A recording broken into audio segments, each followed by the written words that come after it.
Alright, praying the power works today.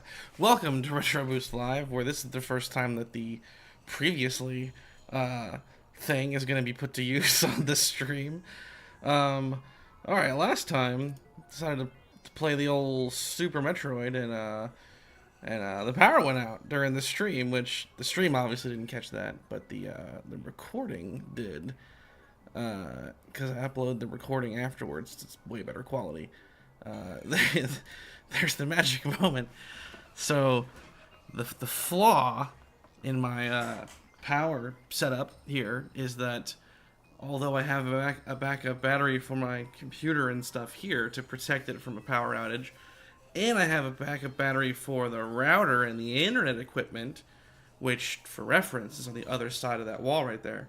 I neglected to have a backup battery for the Ethernet switch that's right there. Boop, boop, boop, boop, boop. So, funny enough, I could actually stream for like probably 30 minutes with no power at all. Now, I have since rectified the mistake and run that switch into a backup battery thing that was already in that rack. I already had one in there to protect my little I have a storage thing down there. So cool. So that was funny. Never would have expected the power to go out. And hello, as always, Passix. Nice to have you here. What an adventure. So I'm gonna switch it up and see about getting through a little more Paper Mario today. Getting toward the end of this game too, which it's like one of those things like you think I'll never be able to finish that or whatever, but we're getting there, and it's only gonna get harder. It was really creepy. Like, I'm just in the dark here, and I'm just like all kind of confused, and you can't see behind me. It was. I would have never expected the power to go out at like flipping 2 in the afternoon or whatever time that was. So funny. It wasn't out for that long though. I ended up leaving the house to go kind of just adventure, and I came back and it had already been back on. So it was probably only out for like 20. No, not 20 minutes. It was probably only out for about 45 minutes, an hour maybe, at the most. Don't get a lot of power outages here, but there's definitely a few a year. Enough to justify the need for the backup battery stuff, just to protect the equipment.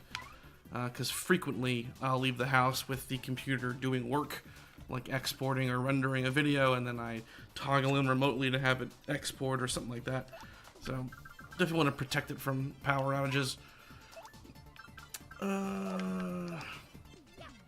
But the power outage wasn't the only adventure. I talked about this. Passix and I, actually, you here now. We both talked about this back and forth on the Discord server. But GameStop getting into the retro market. Woof. Let's move this over here so I can see it better. Yeah, there we go. They actually did say that it was going to take like 7 hours, but then it came back in like less than 1. Because the initial estimate was like 5 p.m. or no, like 7 p.m. something, and it was like what 12:40 something when it went out. So that usually happens. I actually used to work at a store not far from here they get more power outages in that specific area than my area gets. It's not far away, but it happens all the time. And Christmas Eve 2 years ago, that store that I was working at lost power right in the morning, and it was out like until like 4 p.m. So it's like 8 hours. It happens. One more circle. Yeah. Yeah, calling it out. Sell it. Woo! Yeah, the Discord server, it's just for fun. Like, it's not a means to more income. I don't make money off of any of that stuff. I don't want to either. I don't do this for a job, so it's all just for fun. We talk about all kinds of things on there.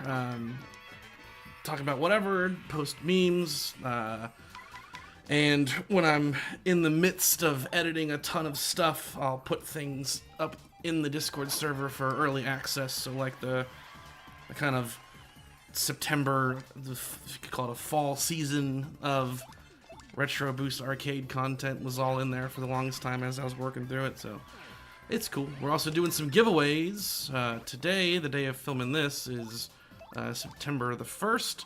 Starting September 7th, once every Saturday, I'll be doing a raffle for digital movie codes. And if anyone was ever curious, like, why is it digital movie codes? So I'm a big Blu-ray collector. I have been for the longest time. And what'll happen is sometimes I'll get like a digital movie on sale through Vudu, which I use a lot because I travel a lot for work and stuff. So it'd be like, oh, look at that, you know, The Crow in 4K for $5. Yeah, I'll grab that. And that was like a year ago. But then a movie that I don't own on Blu-ray will like come out or be on sale, and I'll be like, oh, I want that for the collection. And then what I end up with is like, well, I don't need two of them, obviously. Like the second code, I'm just gonna throw it away, right? So I might as well give it away. So I had this season 4 movies that I had already owned digitally for the longest time that I got on 4K. It was what was that list? It was the SpongeBob SquarePants movie, which my dad and I like to watch. It's a favorite of ours. Rango, which is a great movie. Always loved that movie, and him and I, my dad and I, have a lot of running family jokes. We quote that movie all the time. And then 2 others, which currently escape me. But it was like 4, so I was like, oh, perfect timing for another giveaway. Yeah, because you can't just like get those normally, right? Like, at least I don't think you can. So if anyone was curious, like if that makes sense, it's not some weird like smuggling thing. Like, oh, let me offload these illegal codes I'm trying to flip or something. Like, nah, like people give them away on Reddit all the time, like in the movie subreddits and stuff. Like they did the same thing, so I might as well give them away. But the only criteria for being able to get it is you're just a member of the Discord server and you're applicable. There's no like paywall to it or whatever. So we'll be doing that. 4 giveaways in December, or 4 giveaways in September. We were also talking about the GameStop situation. Anyone that watches this who's seen a lot of the content that I've posted will know that I used to work at GameStop. That's how Cameron and I first met. Cameron and I, we did Retro Boost Arcade in the early days, and he came back for a podcast, and he's a member of the Discord server too. He's in there. So Cameron and I, we met at working at GameStop. Like that would have been just over probably 10 years ago now. Actually more than 10 years. I started in fall 2011, and it's now 2024, so 10 minus, it's like 13 years ago. Cool. I'm old. So GameStop is near and dear to our hearts. It was funny to see that they're now getting into, oh, this is why Hammer Throw comes into play. You thought you could charge up on me? Oh, Hammer Throw. It was always when we worked at GameStop, and this would have been like 2012, 2013 specifically. It was rumored back then that GameStop had like a warehouse just full of old gen games. So, you know, like N64, SNES, etc. They were still selling PS2 and GameCube at the time, but inventory was very limited. So it had been rumored that they had it, but they weren't selling it. Now here we are 10 years later, and they're now getting into the actual market apparently. So I saw it on Reddit that there's like retro locations available There are 2 GameStops very close to where I live. Neither one of them were the retro locations. It was one that was like pretty far out of the way. Like I'll never, realistically, I'll never go there again. It was only as a scouting run. But their inventory was very, very limited. It was like one 6-foot kind of section. Little more than that maybe. Like it was like three little racks. They didn't have anything that I would actually qualify as legally retro. I think it has to be like at least 20 years old before you can properly consider it retro. Antiques are 30 years old. Like there's like a thing for that. So given that all they had was Wii, PS2, and Xbox 360, I would hesitate to call that retro. Yeah, the consoles came out. Well, no, not even. The PS3 was 2006, and the 360 was 2005. So neither of their oldest versions are old enough to be retro yet. In their defense, the condition of most of it was quite spectacular for GameStop standards that I had been used to seeing. You know, people's trading in their abused and beat up game boxes and whatnot. They all looked quite nice. Fire drive. I want you. Yes. I need the badge power though. I need more badge points.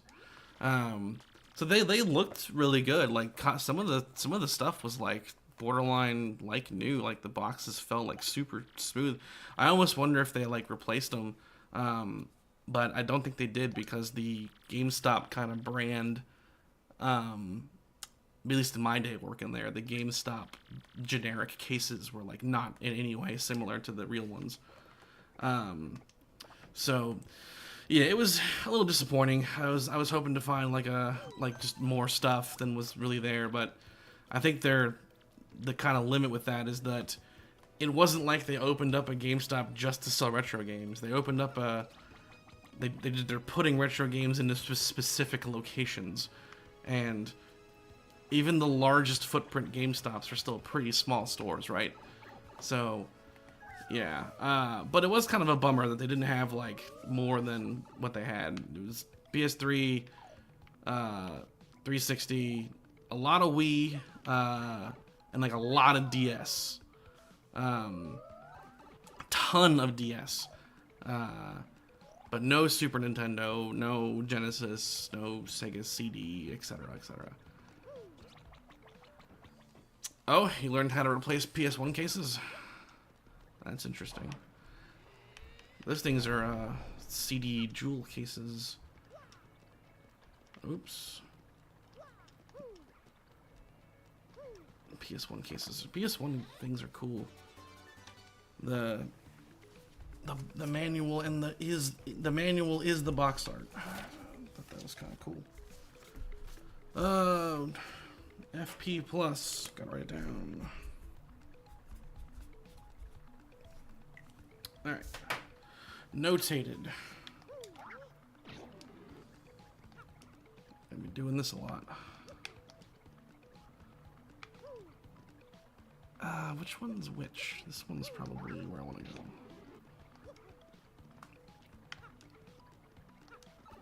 Did you find like some kind of seller or place that sells cases that are like very similar to the PS1 ones, or like what do you mean? I'd be curious to know because they are slightly unique jewel cases. Ugh.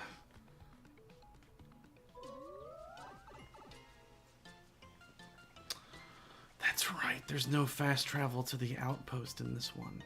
Jesus. How cruel.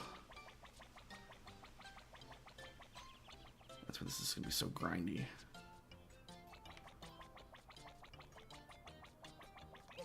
Alright, you. Finance my cannon.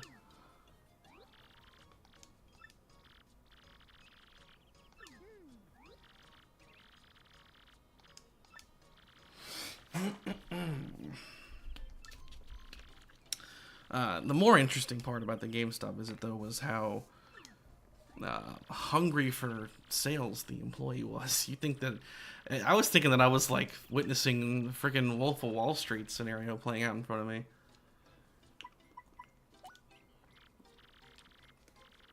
Oh man, I came in there. This guy came in ahead of me, and he had started to talk to the guy as I'm browsing the games, and then like he finishes up, and the guy's giving him the sales pitches and stuff. He's pitching him the rewards card, and the dude like just said no. It was like he goes through the whole sales spiel, and the guy's like, "Nah, I'm good." And he's like, "Okay, I get it, but also let me make sure that you're just aware of what you're missing here." And then he like goes through the whole spiel again. I'm like, dude, he said no. Like, come on. He's acting like he gets commission from that, and I know he doesn't. He's probably the manager of the store. He had that kind of vibe to him. His spirit wasn't broken like everyone else's are after they worked there long enough. Or immediately. Who's to say? Alright. When you want Tony Hawk. Yeah. Right. So yeah, it's in like just bad shape. It's got physical damage and stuff. So you're like repairing them.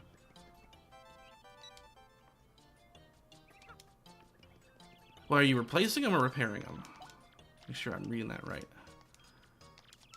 Either way, it's cool. Because I have a couple like that are in pretty rough shape that I got from a friend who, a coworker really from forever ago, who I haven't talked to, and I don't even know where he is. He could be on the moon for all I know. But they are not in good shape.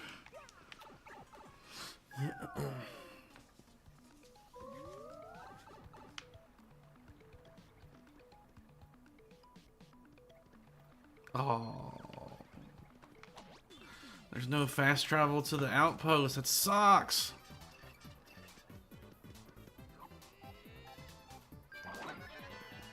Technically, we should only have to go back once. Oh! Uh-oh.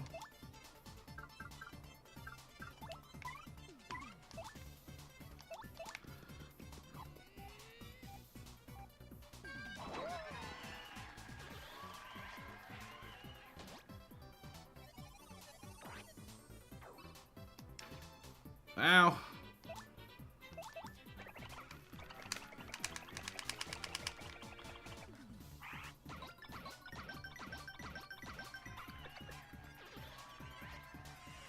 Ha. Oh, I see. Yeah. That's actually a pretty... That makes sense, because there's definitely a lot of, you can make a case for that. Like, you go to a retro game shop and just buy up, like, all their copies of all that, like, no-name stuff. Like, yep, doing repairs. Imagine if NES games had cases, you'd be, like, buying up every copy of Mario Duck Hunt for your repair endeavors. That makes sense, actually, yeah. Alright, so... Who can tell me?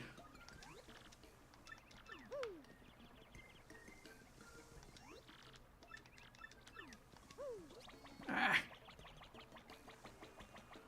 Which one of you has the truth?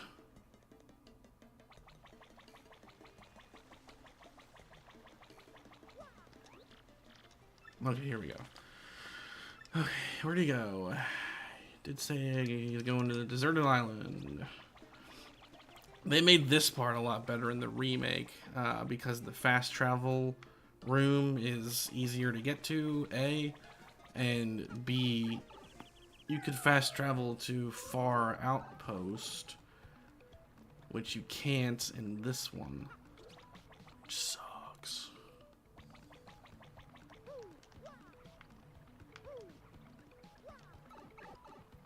This is probably not it.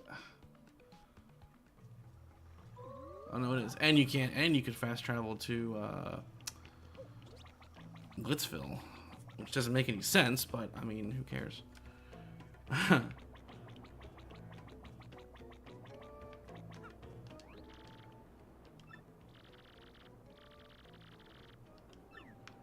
So now he's going to Glitzville.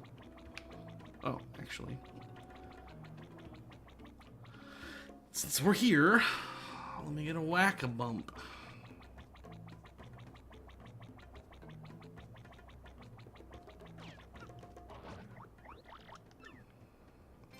You can fight him in the remake too.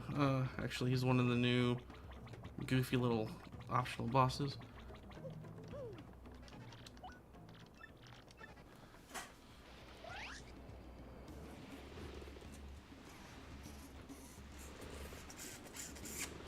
I'll have to check it out later today, but the game shop. So near me, like when I started the channel in 2020, it was like a way to just have something to do that was like kind of productive. I just wanted to do it. I had taken some like film classes when I was younger, but didn't do anything with the skills. And I had every game console I have now, minus the SNES One chip and the a Dreamcast I'd already owned. So I was like, let's do some like retro gaming content. But the funny thing about you going back through the older stuff when I was like first doing the channel, that collection has blown up like so much since then. When I first started the channel, I had only just kind of recently discovered that game shop near me. It's a game store called Video Game World, and a lot of their stuff is in great shape too, but just the same, they do have plenty of cheap stuff per each console, so I'm gonna have to keep that trick in mind for replacing cases. But they had some big PlayStation trade come in yesterday, a ton of PS3 and PS2 stuff. Oh, excuse me. I have to check out what they got later on. And then they had like, it's a locally owned thing, and they had like, at one point they had like 6 locations. They've closed and moved a couple of them, and now there's only 2 of the 5 are near me. It used to be the like 4 of them were near me, and they all kind of had different rare stuff coming through them. But then I also discovered a different one, another store, like an hour away, that they have a ton of inventory. I have no idea where they're getting it. A ton of stuff per every console except for like N64 and Genesis and some of the portable stuff. Other than that, like, you know, PS1, PS2, PS3, 360, original Xbox, Wii, they were just loaded on inventory, and I was just like kind of like starstruck on it, like I want to buy all this.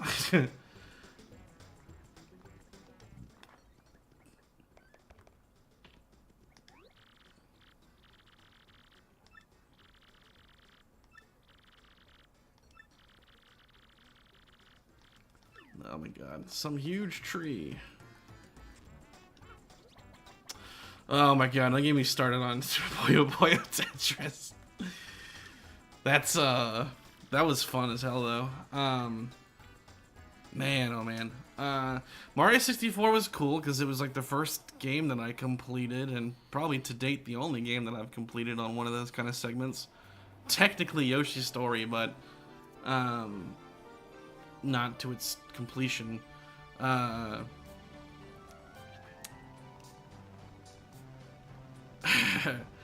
The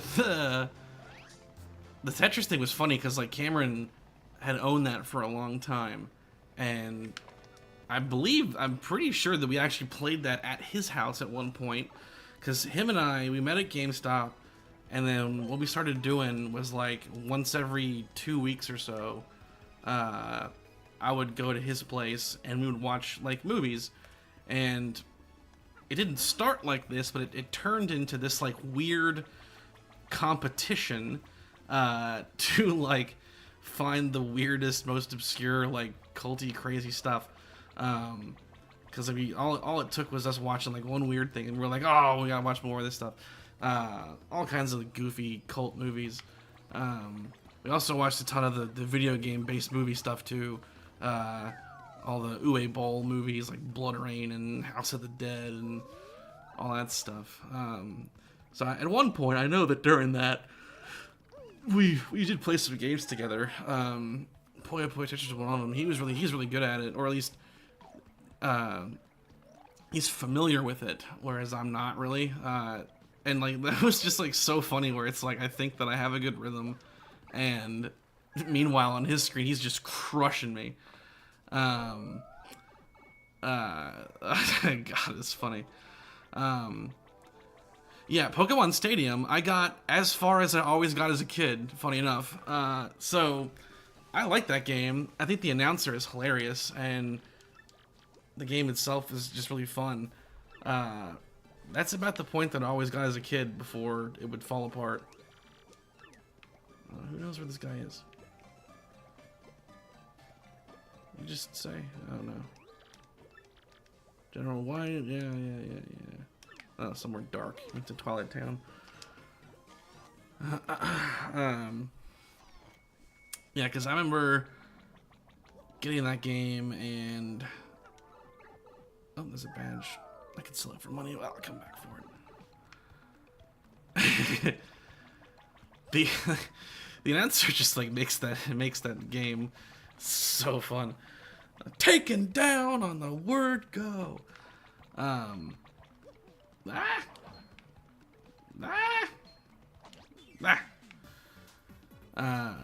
That like Mr. Fix-It guy is like the one that I would always lose to as a kid. Granted, as a kid, I had no effing clue how the type stuff worked. Like not even in the least. So whatever, me getting that far was a miracle in itself. But I do recall there was a save file on it for like the highest tier cup, like the Master League or whatever. There was like an existing save file for that was like almost at the last fight, and I remember starting it and like continuing it and like clumsying my way through it and then losing on the final fight. I think it started from like halfway, but again, like I wouldn't have known what I was doing. It was all just me guessing at what I didn't understand like what meant you to go first or whatever. Totally like lost. Beyond the obvious, like I knew that if my guy was a fire guy and their guy was a water guy, that I'd be in trouble. That's about all I knew. Oh, he has to die. I don't want you to use that item on me. Don't do it. Ah, I knew his defense was at least one. What am I doing? No! Oh, jeez.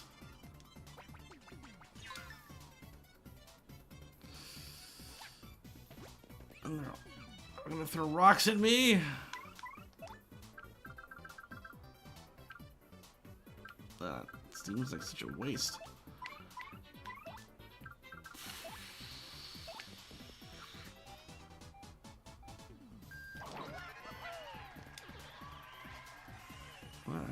Alright.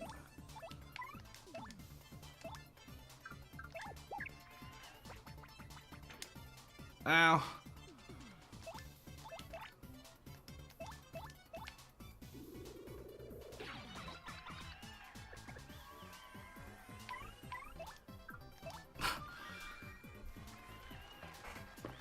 That was always the fun part about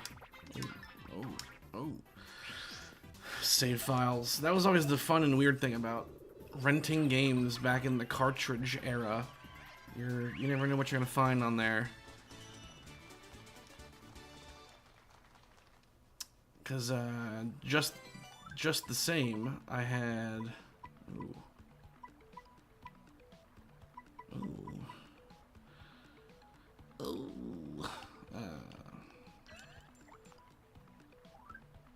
I'll just use that now. More Thunder Rages. Nice. Cause I remember having like that's the reason that I love Neo Star so much from Kirby 64, because when I first got the game, the save file on it was up to that point, so that was like the first level that I played. What else? There was that one for Pokemon. Yeah, the Pokemon copy that I had some stuff already completed. So that was interesting. I need to like, I don't know how I could like go back and like be really good at that other than like flipping EV train a bunch of Pokemon on Pokemon Red and like actually transfer them in. Like I don't know how else I could do it, but it would be interesting to do a stream or something of that one. Oh, what am I doing? Take the pipe down, idiot. Let's try to actually beat that, because I never have, like, ever in my life. I've never beaten that thing. That was the funny thing about that, just playing stuff that I did. I got my ass kicked in Pokemon. I got my ass kicked in Mario Baseball. I didn't do so well in most of the stuff I did for that. That Mario Baseball thing was brutal. I crushed that game as a kid. I beat it on like all the hardest difficulties, unlocked all the characters, and then I picked it up for this and just like could not make it work.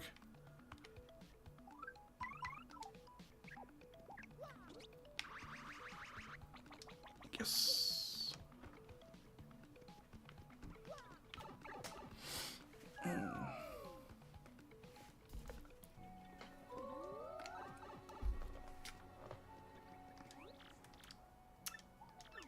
Oh, I don't care about that. Where's General White?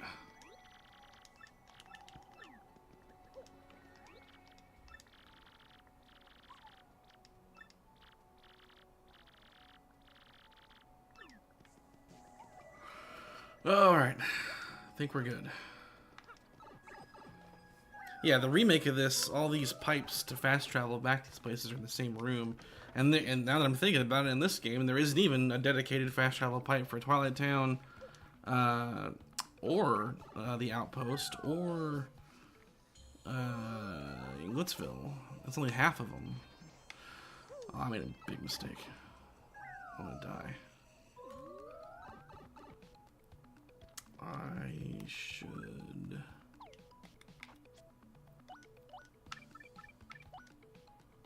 Where are we at here? 25.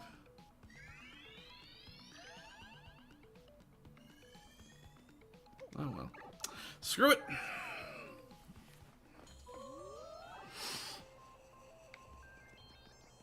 Probably not gonna regret this at all.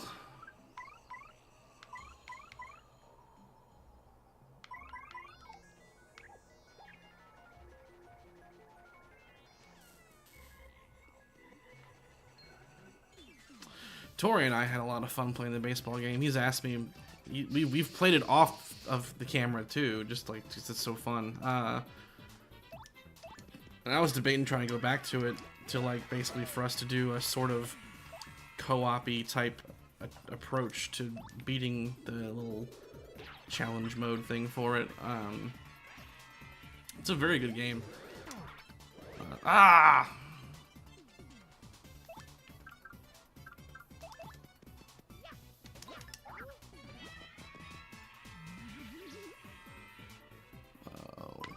No, it's okay though. That's what the hammer's for. And he's on ground level, so it's free. Ha! Yeah. Yeah, the baseball one was... That playthrough was tough, because at first it went kind of well, but then I just couldn't beat... I had to do like multiple retries on Peach, and then failed twice, or yeah, twice or even 3 times on DK. Ugh. Brutal. Brutal.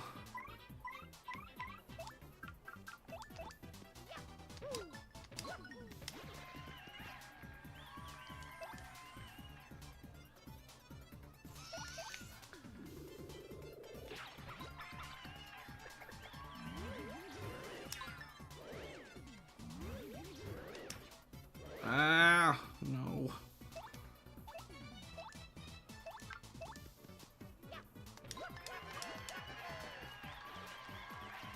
There we go, there we go.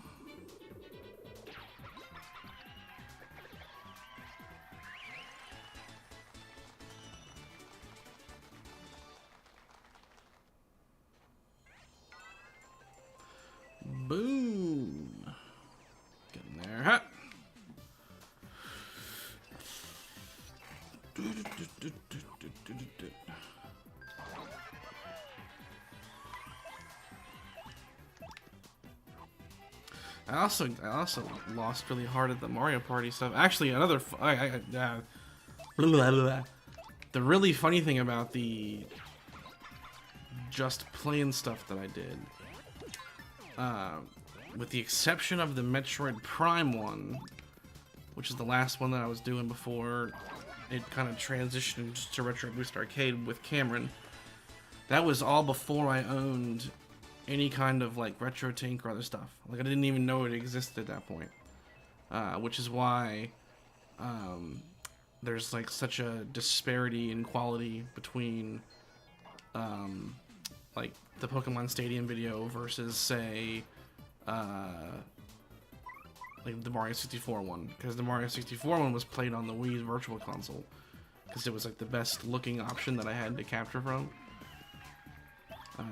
Because it was like November, it was like toward the end of November that same year that stuff went live, that I went to the game store and the manager, who was like really into retro tech, he was just happened to be fiddling around with something, and he showed me all that stuff. He had a CARBY. I think he had just bought it, but he also had like the RetroTINK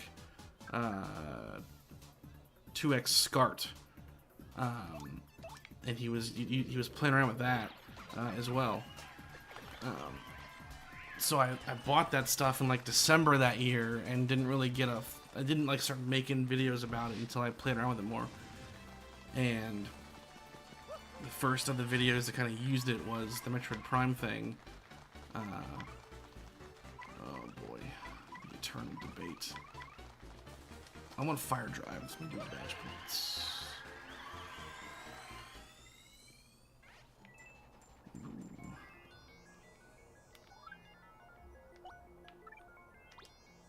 Yes, power,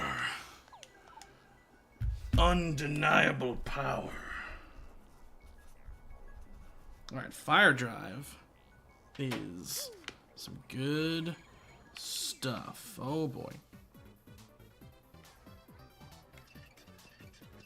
Yeah, I can actually... I have it right here. Hold on one second. I'll show it to you.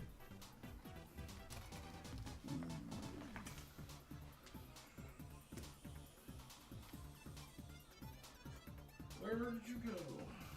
Ah.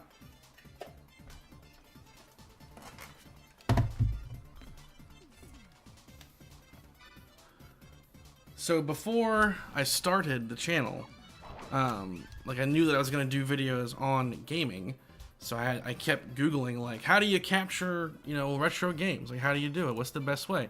What's the best way to capture retro games?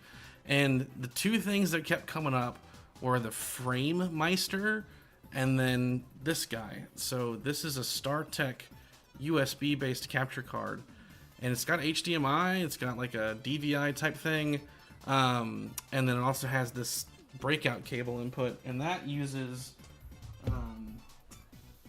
where are they?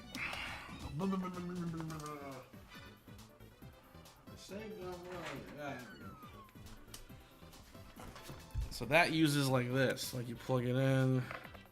It's like an S-Video looking kind of thing, it's got like, yeah, it kind of resembles like a Sega Genesis is the video thing, but it's got like analog inputs, so you could plug in like compositor component into that, and then it's HDMI, and then it's a USB based capture card. So that's what I was using for like the first 7-8 months of the channel, which is also why the first video that I ever did, which was this review of the original NES Metroid, just for the sake of quality and because my NES is really fickle, I used like my Retron 5 system, just HDMI directly into all that. Or no, that's not correct at all. I bought this second. That's right. I bought the card I'm using currently to capture all this is an Elgato 4K Mark II, and originally my plan, very ignorantly, was to run everything through my Denon AV receiver, which has the ability to take analog in and it converts it. It's no different than the generic kind of AV to HDMI type stuff. And then I was going to run that out to the capture card. But that didn't work because it can't... I'd have to use like an HDMI splitter, and the thing is like super sensitive to HDCP. So then I did this second, but this is how I was recording all that, bottom line. So I recorded anything like native N64 was this. The Wii component would go into this. And then if it was HDMI based, it could just go directly into the HDMI port. But that's what I was using. It's still a pretty nice card, with that said. Like, it's still great for HDMI. I've experimented with trying to use it in synchronicity with the Elgato card. Like, there's 3 kind of experimental Retro Boost arcades. It was me and Tori. We did the 2 Godzilla videos, and the Five Nights at Freddy's thing. We're done with the camera running into this and the game with Elgato, and the idea was, can we do a Retro Boost arcade that like we could just film it and upload it like right away? Like, can we do like some kind of like crazy quantity kind of thing? But the problem was there was no way to like cut to like a close-up of us with that. But that's what I was using. So I knew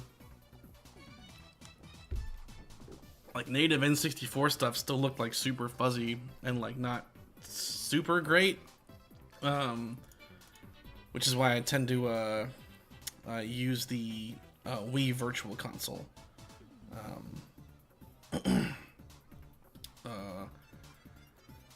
So yeah, and then once the manager guy at the store kind of opened my eyes to all this other stuff, which strangely never came up. Like, I'm sitting here like Googling like how to like get the best out of your retro games on whatever, and like it like RetroTINK and stuff like never came up. Oh, that was bad. But he kind of showed me all that stuff, and then I gradually kind of integrated it into the whole thing. Oh, Jesus.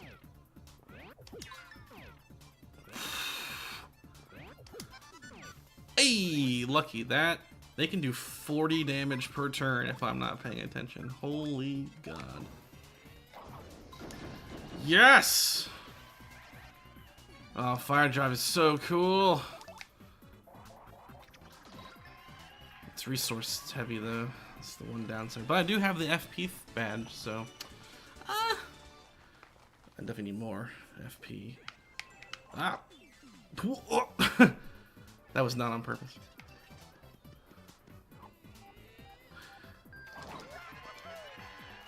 Yeah, out of all the original videos I did in that first kind of 8-month-ish span,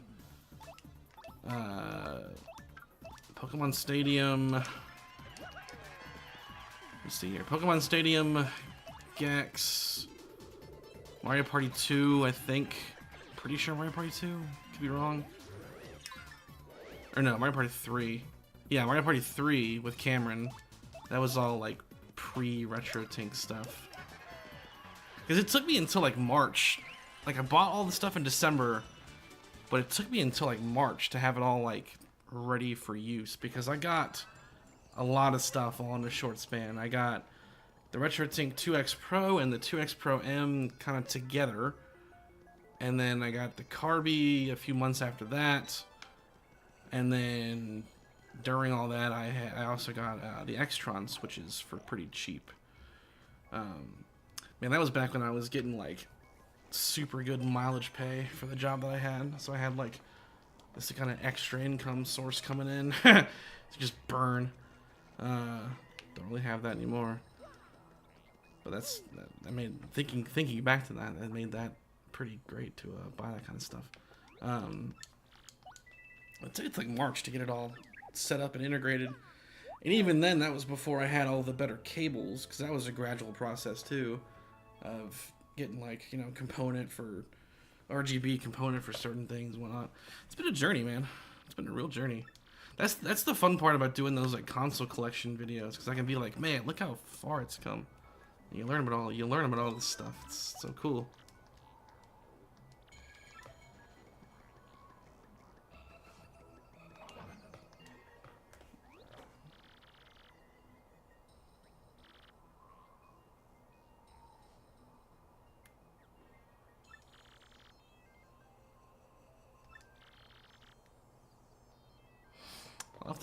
to pop that one in.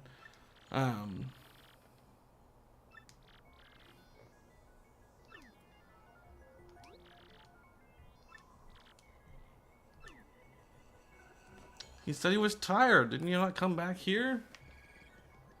Or did I miss it? Did he go back into his house? Yes!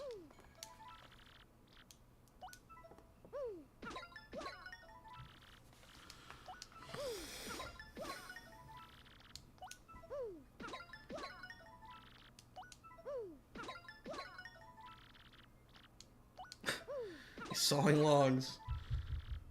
Couldn't be any more asleep. In fact, you knocked him out and he's more asleep.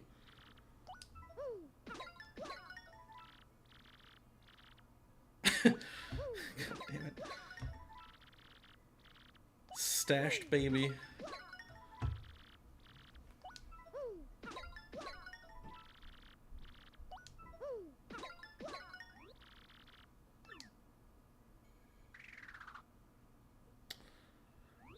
Oh yeah.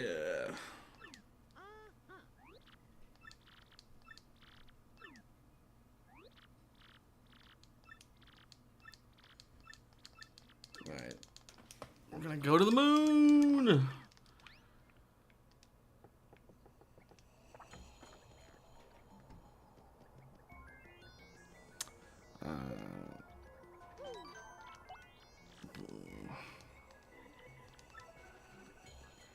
I even remember saying it like in the video too. When I did like a video on Kirby 64, it started out with me doing it on the N64 version, and then I say in the video, like, for the purposes of quality or whatever, I'm gonna do the Wii version and switch it over.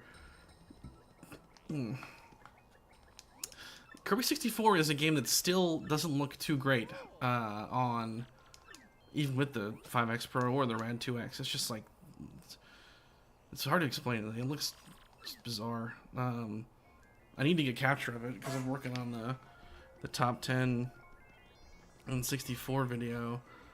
I've been debating like how I'm gonna get capture of it. I may just do what I did for the Retro Boost Arcade for it, which is we use the Wii U virtual console just for variety's sake.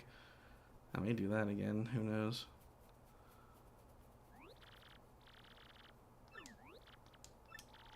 All right, here we go. To the moon.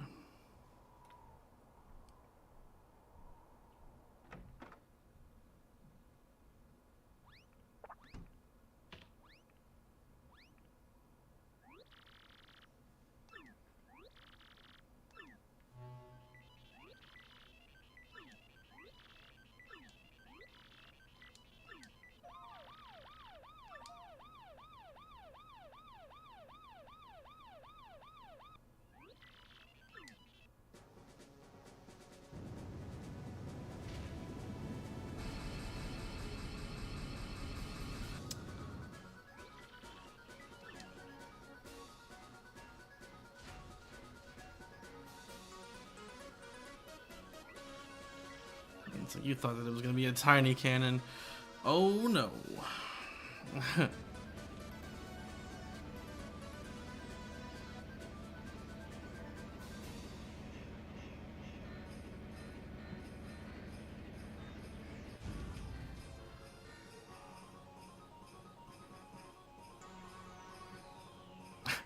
It's funny how, like, this is like where I was saying the remake of this game strives to have everything look like it's made out of paper or cardboard, whereas the original, the characters are all paper, but the environment, like, it just kind of depends. Like, that just looks like a metal cannon. Like, it doesn't resemble paper or cardboard in the least.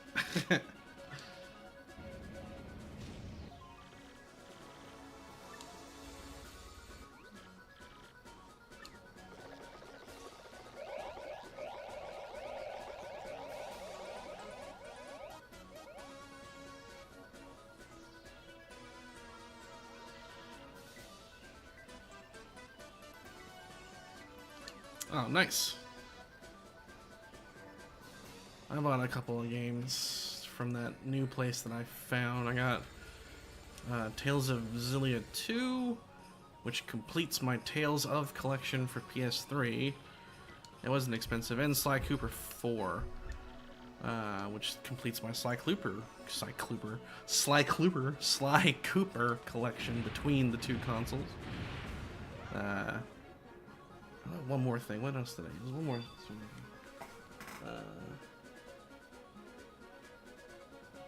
Blood Rain 1 and 2 for OG Xbox. None of these were expensive, but those are my new things.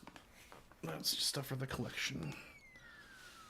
Yeah, I gotta take it easy on purchases now, though.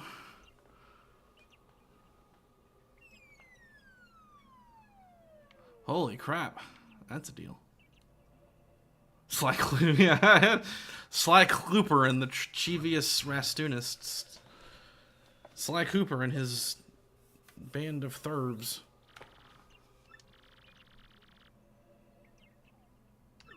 That's a deal on the lava lamp, though. I've never been able to be in that situation where it's like, oh look, a gold cartridge of the Nintendo World Championships, and this guy thinks it's worth $10. Like I've never been in that situation. Actually, that's not true. One time, when I was in Delaware visiting family, up way north of here,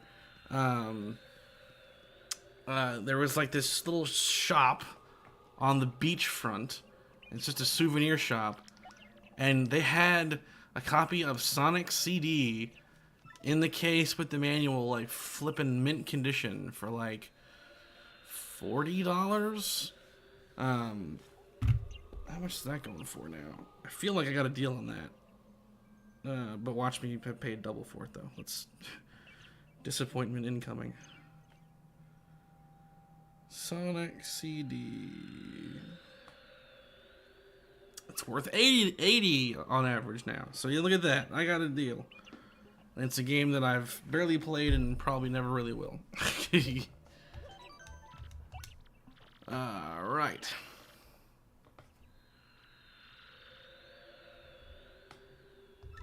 It helps to have all the knowledge, that's for sure. That's for dang sure, to be the smarter.